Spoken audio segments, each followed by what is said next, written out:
Hi everyone and welcome to Fridays with Fenning. Now, a few months ago I asked you a question about which films had made you cry, because you see, movies have this ability to draw certain emotions out of us, don't they? Well, today I want to ask, what films have you watched that have disturbed you, that have kind of sat with you and have been hard to shake off? Well, two films that come to mind for me are both actually from a number of years ago. There was the Blair Witch Project that kind of freaked me out the first time of watching. It was this kind of pioneering style of filmmaking at the time, all done on a handheld video camera. The second was a psychological thriller called Seven, starring Brad Pitt and Morgan Freeman. They're detectives tracking down this serial killer who uses the seven deadly sins as a motif in his murders. And it was fairly gruesome, and I was really pleased that my friend John Land and I chose to watch it during the day so that it was light when we came out from the cinema. But I think what disturbed me most was the ending, where there was just no hope in the situation for Brad Pitt's character. But the film was an interesting take on what we know of as the seven deadly sins. Now, they're not talked about that much now, as they're not a list in the Bible. They were categorized by the early church just a few hundred years after Jesus. And they were categorized as things to be avoided in our lives, as they're the root of all other sins, and therefore will mess up life and will prevent us from living life to the full. So the seven deadly sins, if you're not sure what they are pride, gluttony, envy, lust, anger, sloth, and greed. Now, we can recognize and hate these things in others, those arrogant people who think they're just amazing and that others are below them, or those that are lazy who refuse to work and kind of scrounge off social services. We recognise it in bosses who pay themselves huge bonuses while the workers get no pay rise, or those that lash out and hurt others in anger. And then there's the paedophile who's robbed a child of their innocence. We can see it in others, but we often don't recognise those same traits in ourselves. For example, a healthy sense of self-esteem is good, but something is out to distort it and turn it into this grotesque monster called pride. We all have to eat. A healthy appetite is essential for life, but something is out to distort it and turn it into the ugly face of gluttony. And that something is what the Bible calls sin. It's out to distort what God meant for our good in our lives. And these seven attributes or actions will trip us up, and life never looks good when we fall flat on our face in the dirt. So rather than focusing on the negative, over the next few weeks, I also want to look at the antidote to these poisons and see how life can take on a very different direction for us. So today, I want to start with envy, that feeling that someone has life better and it's not fair, or they have something that we want, whether that's popularity, personality, looks, possession, talent, success. Envy so easily creeps in and shapes our thinking and our actions. When I was young, I was quite good at high jump at primary school, and I was the scissor kick expert. And my dad bought me this long cane for me to jump over and practice at home. And sports day was coming up, and there was one boy at the school who was probably better than me. His name was Simon Shepherd. He was a year younger, he was smaller, he was really slim, but he was far too good.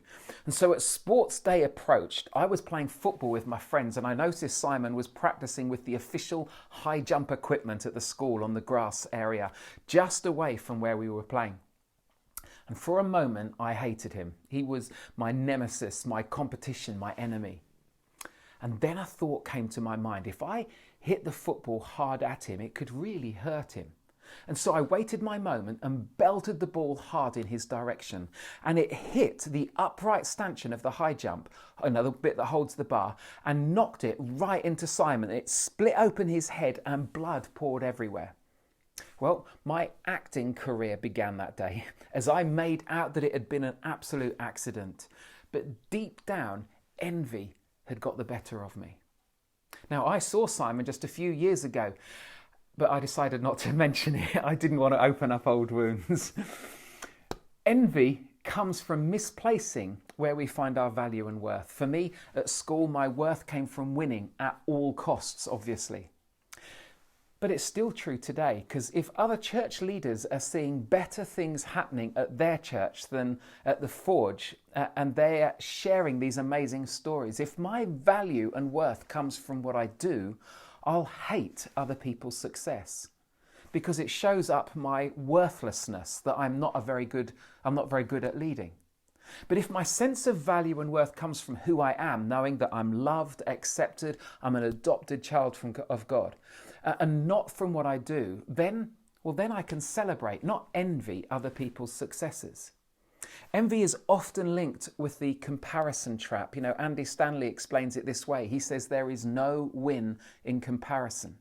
There's no win in it because there's always somebody with a bigger isn't there? Richer, skinnier, smarter, taller, prettier, happier, cooler, even beardier.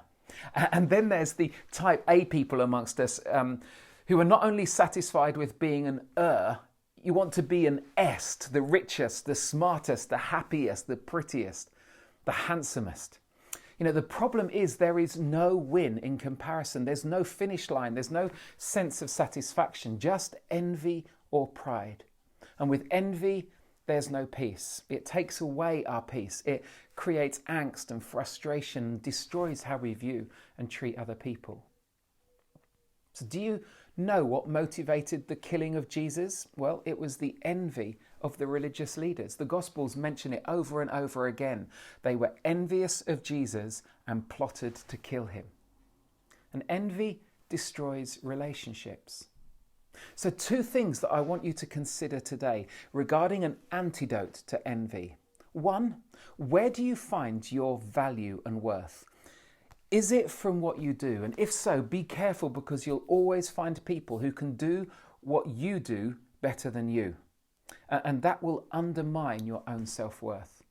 It's much better to find your value in Jesus, trusting that you're loved, accepted, forgiven, valued enough for him to even die for you. Trusting God and finding our value in him allows us to celebrate other people's successes and enjoy and be grateful for what we have, and to avoid us kicking footballs to injure our competitors. As Andy Stanley says, take your cue about you from the one who made you, loves you, and redeemed you. And secondly, where do you find yourself feeling jealous or envious of others? I tell you, identifying it and then doing something about it is so good. How? Well, celebrate what God has given you and celebrate what God has given others. And here's the challenge. Celebrate out loud. If you're jealous that someone else got the job instead of you, then write a card and say, well done, I'm really pleased for you.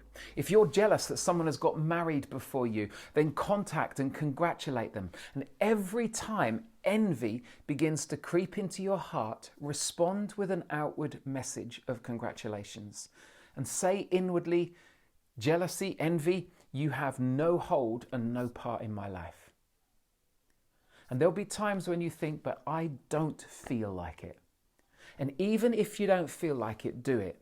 And behave your way past the things that you have the potential, or that have the potential to pollute your heart and your life, and that will then leak out into other relationships. I promise you, it will be worth it. Hey, you have a great weekend. Thanks so much for watching today, and you take care.